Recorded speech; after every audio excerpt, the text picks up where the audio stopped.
여러분 안녕하십니까? 누리 PD 김전입니다. 자, 운명의 2024년 11월입니다. 이재명 위기설, 이재명 사법 리스크.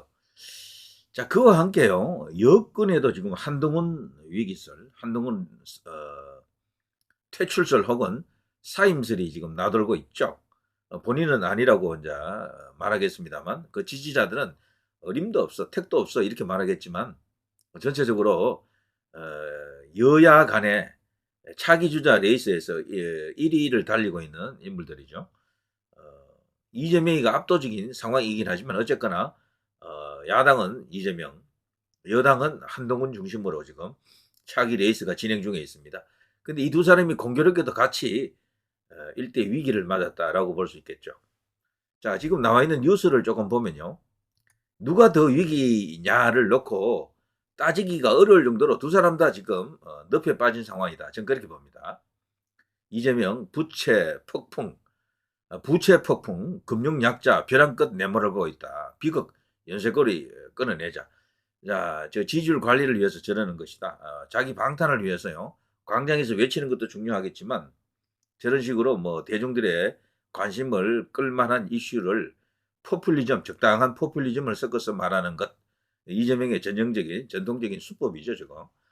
자, 한동훈 동덕여대 점거농성. 이게 굉장히 이제 사태가 커졌습니다. 레카를 갖고 온 곳에다가 다 그걸 그냥 난리를 쳐놨더라고요. 뭐 그냥 건물에다가 땅바닥에다가 학교 들어오는 진입로에다가 전부 그걸 그냥 갖고 이렇게 뭐 자신들의 주장을 이렇게 옮겨놓은 것이지만 너무 심했어요 보니까. 지금 뭐 나와 있는 이야기로는 그거 복구하는 데만 무려 뭐 50억이 넘는 게 들어간다 그러는데요. 이렇게 되면 학교 당국에서 그 총학에다가 뭔가 이렇게 사법 처리를 하겠죠. 분명히 어떤 보상을 요구하는 그런 절차를 밟을 것 같은데 이렇게 되니까 그쪽에서 지금 발을 빼는 듯한 그런 분위기도 없잖아 있습니다. 그러면서 뭐 계속해서 투쟁은 한다라고 하는데요. 이 사태가 커졌기 때문에 분명히 정치권에서도 뭔가 지금 발언이 나와야 될 텐데 한동훈 대표가 어쨌거나 이 이슈만큼은 빨리 대응했네요. 그동안 뭐 이런 이슈에 대해서는 조금 눈 감고 있었던 것 같은데 동덕 여대 정보 농성에 대해서 폭력 사태 주동자들 책임져야 된다. 근데 이 남성과 여성의 기질 차이가 있긴 있겠죠. 와, 저는 여성들이 훨씬 더 전투적이다라는 말을 옛날부터 듣긴 했었지만 이걸 보면서 제가 느꼈습니다. 그래서 데모할 때 성공하려면요, 여성들이 나서야 된다는 말이 있어요. 데모가 성공하려면은 훨씬 더 전투적이다 그러죠. 왜냐하면 여성들이 더 감성적이라서 그래요. 남성들보다도. 자, 어쨌거나 한동훈 대표가 대표로서 모처럼 저 발언을 용기 있게 한 것 같습니다. 저거는 제가 좀 평가를 하고 싶네요. 왜 그런가 하면은 저거 하면은 페미들로부터 또 이렇게 지탄을 받을 수가 있어요. 그리고 남자, 여자 이렇게 구분되어 있기 때문에 지금 한동훈 같은 경우는 이 젊은 층으로부터 지지율이 안 나오잖아요. 그래서 저렇게 하면은 여성들이 또 이렇게 반발할 수도 있습니다. 저런 어떤 견해에 대해서. 어쨌거나 저 발언 자체는 할 말 했다라고 생각이 됩니다. 자, 당원 게시판 논란에 김은혜 똑 부러진 한동훈 어디로 갔나? 지금 숨지기고 지켜보던 관망하던 국민의힘 의원들도 한둘 지금 나타나면서 계속해서 뭔가 발언을 하네요. 김은혜가 나왔다라는 것은 이제 대부분의 사람들이 이 단계 게시판에 대해서 어떤 생각을 하고 있는지 이제 드러났다라고 이제 보는 게 맞습니다. 강성규 의원도 아주 뭐 노골적으로 자기 페이스북에 글을 올렸던데요. 자, 어쨌거나 한동훈은 이걸 보면 일대 위기가 맞다라고 볼 수가 있겠죠.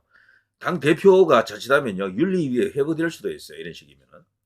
자, 국민의힘 당원 게시판 글 1068개 전수조사 수위 높은 욕수는 12개뿐이었다. 저거 자체도요 조사 과정이라든가 조사 시점이라든가 그동안 대응 태도 이런 것들 때문에 효과가 없습니다. 지금 오히려 더 큰 역풍을 지금 맞고 있다 이런 생각이 들죠. 그래서 11월은 온통 한동훈 위기설로 지금 뒤덮이고 있다 이런 생각이 들죠. 자, 여당 이재명 사법부 믿는다는 방탄용 위장이다. 그 사법부를 겁박하는 그 듯한 그런 어떤 액션도 좀 취했는데 1심 선고 후에 그 공직선거법 말이죠. 거기서 그냥 엄청난 어떤 사태가 일어났죠. 사망 선고 당했죠. 그러자 지금 갑자기 지금 꼬리를 내리고 사법부에 지금 알랑방구를 낀다 할까 이런 식으로 야비하게 놀고 있다. 평소 하던 대로 하지 않고 말이죠. 1심 선고 또 하나 있으니까 이제 이렇게 얍삽한 행동을 했다라고 이제 볼 수가 있겠죠. 자, 법원을 겁박하던 그런 거짓의 향연을 끝내라. 어? 자, 그게 이재명답다 차라리. 예, 차라리 검찰에 대하는 것처럼 사법부에 대해서도 겁박하라 이런 이야기죠. 자, 이재명은 참 호기롭게 자신을 위한 방탄을 위한 집회를 열었습니다만 너무도 참 초라한 집회가 됐죠. 이재명 방탄 집회 시민 호응이 전혀 없습니다. 그야말로 개딸들만 모이는 거지, 개딸들만. 그 민주당이라고 하는 이 집단은요, 이 주류 세력들이 원래 있었잖아요. 호남을 중심으로 한 주류, 그 친노 세력들, 친문들, 이들이 지금도 다수죠, 사실은 다수죠. 그 당원만 놓고 보면은 이들이 비교적 차분한 상태로 있다, 냉랭하다라고 생각이 됩니다. 이재명이 지금 모여라 했는데도 10,000명도 채 못 모으네요. 10,000명도. 그게 이제 이재명의 한계다. 지지율 1위를 달리는 차기 주자가 모여라 했는데도 그 정도밖에 안 모인다라는 것은 이재명은 이 적어도 이제 광장에서만큼은 정광훈 목사하고는 비교도 안 되네요. 그죠? 자, 국민의힘, 민주당, 이재명 방탄 집회에 시민 홍보 없다라는 것을 계속해서 지금 공격하고 있습니다. 이걸 통해서 사법부에게 또 다른 메시지를 주는 거죠. 마음 놓고 판결하세요. 마음 놓고 구속시키십시오. 법정 구속, 오케이, 땡큐. 이 상황이 오는 겁니다. 자, 국민들은 차갑다. 정치적 어떤 그런 행위로 보고요. 이런 정치적 집회에는 참여 잘 안 하려고 그래요, 원래가. 자기 색깔 드러내는 것을 싫어합니다, 사람들은. 이재명이가 지금 당혹스럽다. 그야말로 뭐 사색이 됐다라고 볼 수 있습니다. 저기서 옛날에 그 촛불 집회 많이 모였을 때처럼 말이죠. 뻥을 쳐서 한 100만으로 부를 수 있는 정도로 크게 모였어야 되는데 아무리 뻥을 치려 해도 100만까지는 못 치는 거지. 왜냐하면 그 한눈에 다 들어오잖아요. 그 집회 인원이 애개개 수준이기 때문에 많이 못 지릅니다. 끼끗해봐야 몇만, 요 정도 이제 이렇게 부풀려서 이야기할 수밖에 없죠. 10만, 뭐 30만 이렇게 떠들지만 믿는 사람이 아무도 없습니다. 경찰에서는 뭐 9,000명, 10,000명 뭐 이런 정도로 이야기하니까 한계가 다 드러났다 이렇게 볼 수가 있습니다. 자, 이거 보면요. 이재명도 엄청난 사법 리스크인 것은 확실하죠. 이번에 또 사망 선고가 또 이렇게 하나 더 생겼다. 그럼 어떻게 됩니까? 먼저 이재명은 사법 리스크가 확실히 되는 거고 야권 안에서 민주당 안에서 일대 이제 평지풍파가 일어날 겁니다. 그래서 전쟁이 터지겠죠. 이재명으로는 안 된다. 선수 이제 교체하자 이런 운동인데요. 이미 물밑에서는 그게 이제 본격적으로 진행 중에 있습니다. 자, 아무튼 여야의 두 대표 한동훈과 이재명과 한동훈 간의 이 경쟁이라기보다는 두 사람 다 지금 어떤 리스크를 안고 위기에 빠져 있습니다. 누가 살아날지, 두 사람 다 살아날지, 아니면 두 사람 다 사망할지 관심을 갖고 지켜보는 그런 상황이 되겠죠. 야권에서는 이재명이가 아웃되면은 그 자리를 누가 이어받을 것인가, 이게 지금 초미의 관심사고요. 여권에서는 한동훈이 만일에 낙오하면은 그 자리를 누가 또 이어받을 것인가, 아니면은 여러 사람이 경쟁하는 구도가 될 것인가, 이런 게 지금 흥미로운 상황입니다. 오세훈 시장이 지금 위기에 지금 빠졌던데요. 명태균하고 지금 물려가지고 그거 간단치가 않겠더라고요. 자, 그렇게 되면 여기도 심상치가 않습니다. 한동훈도 아웃되고 오세훈도 아웃되고 홍준표 시장이 그렇다고 그걸 다 이렇게 받아 먹기에는 무리예요, 이분도. 그럼 다른 사람이 필요하잖아. 그래서 지금 다른 사람을 빨리 띄워야 된다니까요. 원희룡이면 원희룡, 김문수면 김문수, 이 결정을 해야 됩니다. 지금 여당 안에서는, 여권 안에서는 이 지금 오리무중이에요. 그 오합지졸처럼 전부 다 여기저기 다 뿔뿔이 흩어져 있습니다. 선수를 세워야 된다니까요. 그 선수를 어떻게 세울 겁니까? 조중동이 점지해 주는 대로 따라갈 거예요, 그러면은? 한동훈을 점지했죠, 조중동이. 그럼 조중동이 또다시 누군가를 점지했다. 그게 오세훈일 가능성이 컸는데 오세훈이가 이번에 이런 식으로 명태균하고 연결되면서 이게 어려워질 것 같아요. 제 생각에는 조중동이 만일에 다른 선택을 한다 그러면은 이준석도 어렵습니다, 지금은. 이준석이도 명태균에 의해 가지고 지금 유탄을 맞을 것 같은데 여기도 지금 어떻게 보면 몸통이야. 여기 이제 이준석이가 사법 처리될 가능성도 커요, 이준석은. 이준석도 아닙니다. 누구겠습니까? 제가 볼 때 조정동이 선수를 내세울 대체 카드는 유승민일 것으로 봅니다. 유승민. 그거 원하십니까? 그거 싫죠. 그러면 빨리 원희룡이든 김문수든 띄워야 된다니까요. 지금 다른 소리 하고 있을 때가 아닙니다. 그게 지금 가장 중요해요. 이재명 아무리 까봐야 그 소용없어요, 사실은. 이재명은 우리가 벌써 3년간 깠지만 아무런 지지율에 영향을 못 주잖아요. 그래서 지금 그것보다는 이재명을 잡을 선수 혹은 뭐 이재명을 대신한 누군가 나오더라도 이길 선수를 빨리 이쪽에서 발굴을 해야 됩니다.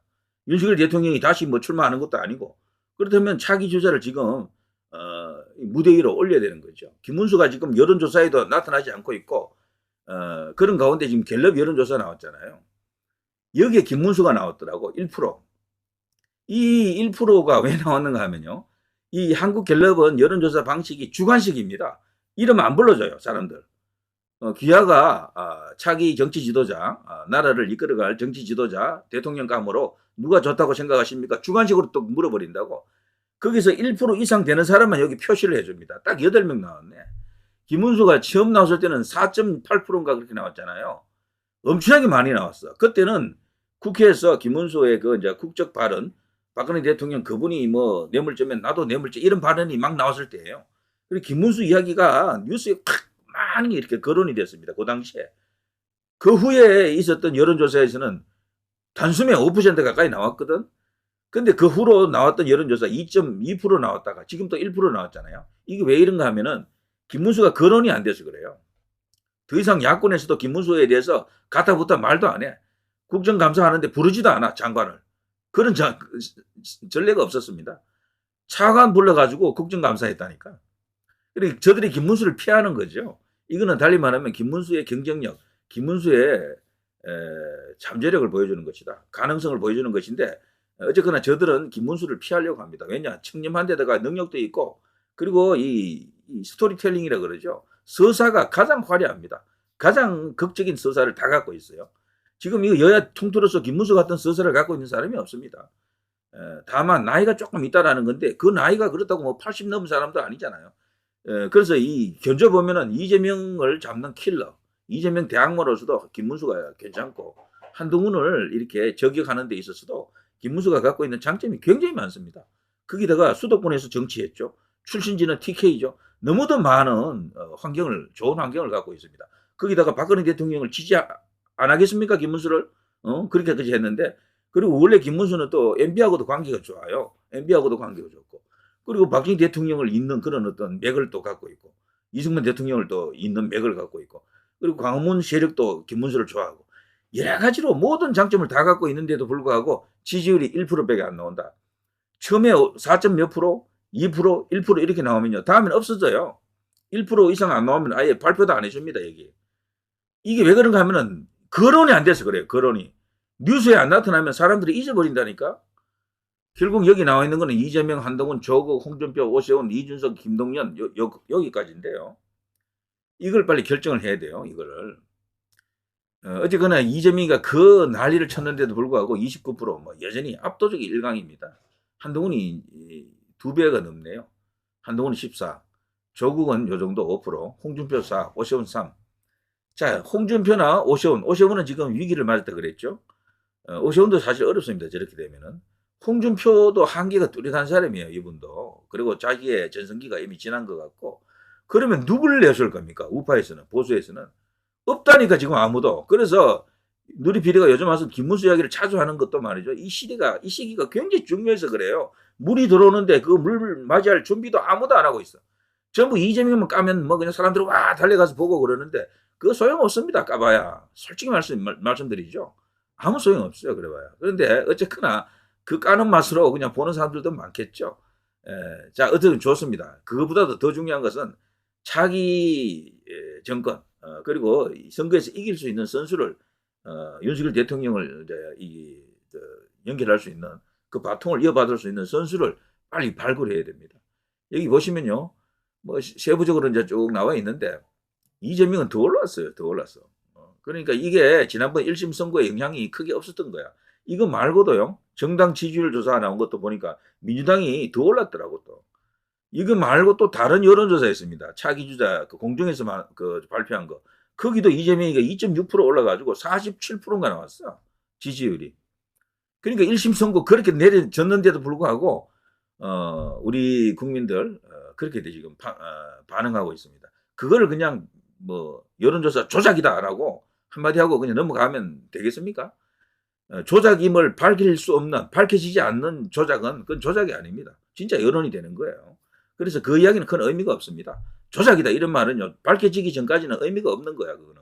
그래서 지금은 어쨌거나 김문수를 빨리 올려야 됩니다. 이거 1% 이렇게 되면요, 다음 여론조사에서는 아예 없습니다, 이름이.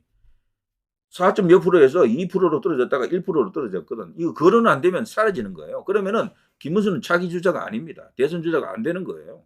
그럼 누구를 밀어야 됩니까? 누구를 밀어야 됩니까? 자, 오세훈도 날아가고 결국 한동훈으로 다 가야 되나요? 그러면은 이런 식이면 결국 또 한동훈이 된다고요. 그러면은 그래서 제가 요즘 와서 대학문을 빨리 세우는 것보다도 중요한 게 없다라고 말하지 않습니까? 분명히 이제 그거를 이제 생각을 공유해야 됩니다. 자, 누리 PD 김준이었습니다.